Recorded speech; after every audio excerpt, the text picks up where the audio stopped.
Hi, I'm Jordan Service, and this is a short video about valueism. So when we're going and we're looking at this history of coming from for-profit capitalism, we have to think about what kind of assets were they looking at. Like we were talking about before, they were talking about physical, tangible assets, like logs, like fishes, like livestock, right? And that's very different than something like a movie. Now, what was so good and what's so good about the for-profit protocol is that the for-profit protocol naturally just spontaneously creates supply chains. And supply chains are excellent. It creates a complex web of human relationships that spreads wealth as, at the same time, it's creating a complex web of information networks that's getting the goods from their sources to the market and distributed out through society, so everyone in that society can experience the complex functions of this complex market.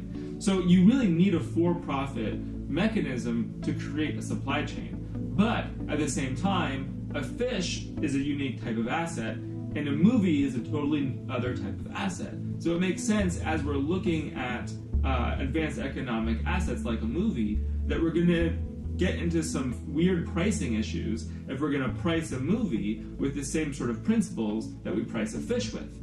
Now, a movie's totally different than a fish, right? A fish, you don't have to develop a fish, you don't have to write the backstories of a fish. You know, you literally, can you get a fish out of the river and bring it to the market, right? Now, a movie, you have to write the backstory and conceive of all of these things, and there's all of this thought that goes into the thing before you make it. But once it's made, you don't have to worry about distribution, right? Because we have new technology through the internet.